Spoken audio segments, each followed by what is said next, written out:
Hello dear student. देखो आज के लेक्चर में हम चैप्टर 11 फोटो इलेक्ट्रिक इफेक्ट के न्यूमेरिकल के लेक्चर की स्टडी करेंगे, जिसमें एक्सरसाइज का एक न्यूमेरिकल है जिसमें मेंशन है कि photo electric cut off voltage in a certain experiment is 1.5 volt. So पहले आपको मालूम होना चाहिए कट ऑफ वोल्टेज के लिए सिंबल क्या है। कट ऑफ वोल्टेज का सिंबल है V0। वो वैल्यू हमें गिवन है 1.5 volt. Maximum kinetic energy of the photo electron, maximum kinetic energy means K max, जो हमें फाइंड करना है। ओके, नाउ इक्वेशन के हिसाब से हम सिंप्लीफाई करते हैं। मैं पहले आपको शॉर्ट में इक्वेशन एक्सप्लेन कर देता हूँ जिसके बेसिस पे आपको इजीली सॉल्यूशन आ जाए। तो सबसे पहले हम इक्वेशन के बारे में देखते हैं। देखो फोटो इलेक्ट्रिक इफेक्ट का एक इक्वेशन है कि कोई भी energy in the form of the radiation यदि हम कोई मेटल को देते हैं तो उसमें से कुछ एनर्जी एब्जॉर्ब होगी, at least minimum required energy, that one is called work function. Then remaining energy is converted into the kinetic energy of the electron K max. Means metal में कोई इलेक्ट्रॉन हो गए सरफेस में, यदि हम रेडिएशन देते हैं, रेडिएशन की कुछ एनर्जी होगी, तो वो जो इलेक्ट्रॉन है कुछ मिनिमम एनर्जी उनको फ्री होने में लगती है। क्यों इतनी एनर्जी लगती है? क्योंकि कोई भी मेटल होगा उसमें न्यूक्लियस होगा और न्यूक्लियस और इलेक्ट्रॉन के बीच में अट्रैक्टिव फोर्स लगता है, अट्रैक्शन फोर्स लगता है। एंड वो अट्रैक्शन फोर्स को ओवरकम होने के लिए जितनी मिनिमम एनर्जी रिक्वायर्ड होती है, that one is called work function. यदि उतनी एनर्जी मिलेगी देन एंड ओनली इसमें से इलेक्ट्रॉन फ्री होंगे, और इलेक्ट्रॉन फ्री होंगे रिमेनिंग जितनी भी ज़्यादा एनर्जी होगी वो उसकी काइनेटिक एनर्जी के फॉर्म में होगा। मीन्स सोचो कि हमने एनर्जी ई जितनी दी है, ई का एग्जांपल हम लेते हैं 100 जूल जितनी एनर्जी लेते हैं, सोच लेते हैं, बिकॉज यहाँ पे एनर्जी इलेक्ट्रॉन वोल्ट के फॉर्म में होती है। उसमें से सोचो कि उसका वर्क फंक्शन है 20 जूल जितना है, या तो चलो हम इलेक्ट्रॉन वोल्ट ही लेते हैं, पहले से ही इलेक्ट्रॉन वोल्ट है। रिमेनिंग कितने बची? 80। सो 80 इलेक्ट्रॉन वोल्ट जो भी है वो उसकी काइनेटिक एनर्जी के फॉर्म में कन्वर्ट होगी। But in this condition energy जो होती है उसको फ्रीक्वेंसी के फॉर्म में ऐसे रिप्रेजेंट कर सकते हैं, एच एफ के फॉर्म में, एंड वेवलेंथ के फॉर्म में भी हम ऐसे लिख सकते हैं hc/λ। मीन्स यदि फ्रीक्वेंसी गिवन है तो भी एनर्जी फाइंड कर सकते हैं, वेवलेंथ गिवन है तो भी एनर्जी फाइंड कर सकते हैं। सिमिलरली वर्क फंक्शन की जगह पे hf0 लिख सकते हैं और hc/λ0 भी लिख सकते हैं। Same to same kinetic energy की जगह पे आपको मालूम ही होगा कि 1/2 mv² होता है, और स्टॉपिंग पोटेंशियल के हिसाब से देखें तो EV0 होता है, where V0 is a stopping potential. अब यहाँ पे आपको मालूम पड़ेगा कि ये एक ही ग्रुप वाला है,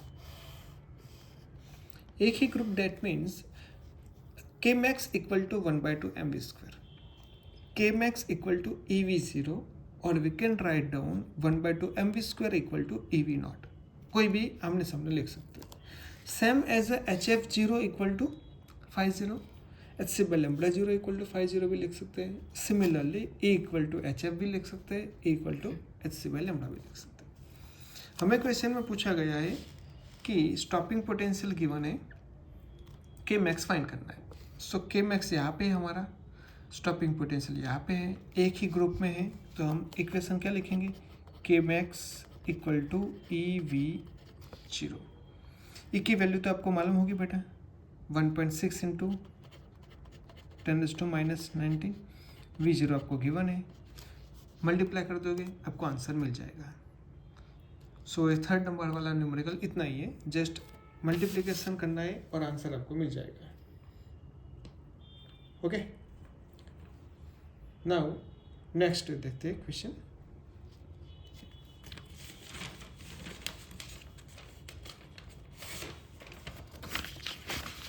देखो अभी नेक्स्ट क्वेश्चन वो दिखाई देता होगा स्क्रीन पे। Monochromatic light of wavelength 632.8 nanometre wavelength है, तो इसको सिंपल क्या देंगे हम? लेमड़ा।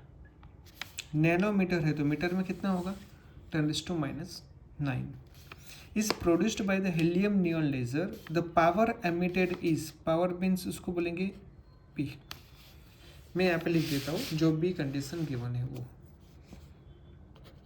पहले तो वेवलेंथ गिवन है, डेट वन इज 632.8 नैनोमीटर का मीटर में करेंगे तो 10⁹ मीटर। पावर पी गिवन है हमें 9.42 इंटू मिली वॉट लिखा हुआ है बेटा, देखो यहाँ पे, तो मिली का क्या होगा 10⁻³ वॉट। नाउ फाइंड क्या करना है वो देखते हैं। Find the energy, energy means E find करना है आपको।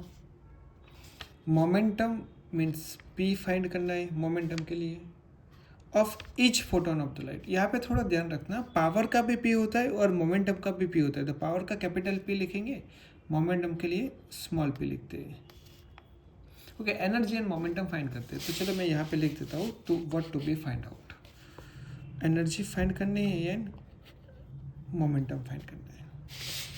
Then after how many photons per second? How many photons means number. Number means n हमें find करना है. On the average arrive at the target irradiated by the beam. तो हम number find कर लेंगे. So number के लिए equation होगा, symbol होगा n. n भी हमें find करना है. Then after how fast does a hydrogen atom have to travel in order to have the same momentum as that of the photon. अभी बात कौन सी कर रहे हैं कि फोटोन के जितनी ही मोमेंटम यदि हाइड्रोजन एटम की हो तो उसकी स्पीड कितनी होगी। मोमेंटम अभी हम फाइंड करेंगे यहाँ पे फोटोन की, वो जो फोटोन की मोमेंटम आएगी वही मोमेंटम किसको बता देंगे, हाइड्रोजन की, और उसकी स्पीड हम फाइंड करेंगे। चलो अब देखते हैं सॉल्यूशन की तरफ। फर्स्ट स्टेप, एनर्जी आपको फाइंड करनी है, तो एनर्जी का इक्वेशन तो आपको मालूम ही होगा बेटा। यहाँ पे देखो ई की जगह पे क्या लिख सकते हैं, hc/λ। तो हमने लिख दिया hc/λ। h की वैल्यू मालूम होगी आपको 6.626 इंटू 10⁻34। ओके, देन लैम्बडा तो गिवन है आपको, सी की वैल्यू भी आपको मालूम होगी कितनी है, 3 इंटू 10⁸ मीटर पर सेकंड। चलो एनर्जी आपको मिल जाएगी। फिर फाइंड करना है मोमेंटम। मोमेंटम के लिए आपको डी ब्रोगली का इक्वेशन मालूम होना चाहिए। That one is h/λ। h means Planck constant and lambda जो आपको गिवन है, आप लोग फाइंड कर लोगे। देन नंबर फाइंड करना है। नंबर के लिए आपके पास ऐसा इक्वेशन है, power equal to means power means capital P equal to number of photon into energy of one photon, जो आपने पहले से फाइंड करके रखी होगी। यदि नहीं की है फाइंड तो डायरेक्ट इक्वेशन आपको लिखना है, तो ऐसे भी लिख सकते हो n इंटू hc/λ। यदि फ्रीक्वेंसी गिवन हो तो आप ऐसे लिख सकते हो n into hf। Frequency given है तो ये फॉर्मूला लगा लो, वेवलेंथ गिवन है तो ये फॉर्मूला लगा लो, एनर्जी गिवन है तो ये फॉर्मूला लगा लो। बट इसमें से आपको पावर फाइंड नहीं करना है, आपको फाइंड करना है नंबर। सो नंबर को आप सब्जेक्ट बनाओगे, नंबर को सब्जेक्ट बनाओगे तो n का इक्वेशन क्या होगा, यहाँ पे इसमें से n को सब्जेक्ट बनाओगे तो n इक्वल टू P/E। या तो ए फॉर्मूला यूज करो तो n की जगह पे क्या होगा, n equal to P into lambda divide by hc, और ए इक्वेशन यूज करोगे तो n equal to P divide by hf। कोई भी इक्वेशन आप लोग यूज कर सकते हो इसमें से। मैं ऐसा बता रहा हूँ कि यहाँ पे ए इक्वेशन यूज करो तो बेटर होगा लेमडा वाला, बिकॉज यदि आपने ई फाइंड किया बट आपने कोई मिस्टेक की होगी तो वही मिस्टेक यहाँ पे रिपीट होगी, तो ई तो गलत आएगा ही आएगा, साथ में नंबर ऑफ फोटोन भी गलत आएगा। सो बेटर क्या है, जब भी आप दूसरा इक्वेशन यूज करो तो जो मेन वैल्यू गिवन है उसका यूज होता है, ऐसा इक्वेशन लगाओ। फिर choice is yours, that depends on your confident. भी इसमें आगे एक स्टेप बता रहे हैं कि हाइड्रोजन एटम की बात है।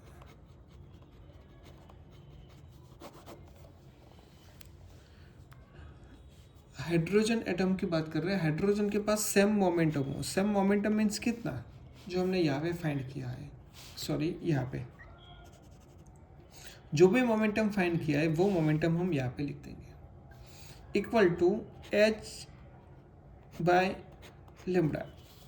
एक क्वेश्चन तो है हमारे पास, मोमेंटम यहाँ पे आ गया, h बाय लेमडा हो गया। चलो यहाँ पे h एंड लेमडा की तो ज़रूरत ही नहीं है, हमें क्या फाइंड करने के लिए बोला है, हाइड्रोजन की स्पीड कितनी होगी। सो स्पीड के लिए मोमेंटम का इक्वेशन क्या होता है, मास इनटू स्पीड। स्पीड का इक्वेशन क्या होगा, इसके बाजू में लिख देता हूँ स्पीड एंड यहाँ पे मास ऑफ प्रोटॉन, बिकॉज यहाँ पे मेंशन किया गया है फोटोन लिखा हुआ है, photon means proton. So velocity equal to momentum divide by mass of a proton. Momentum आपको यहाँ पे ऊपर से मिल जाएगा P से, okay. And mass of proton होगा 1.67 इंटू 10⁻⁻27 kg। ये वैल्यू आप लोग पुट डाउन करोगे और सिंप्लीफाई करोगे तो आंसर मिल जाएगा।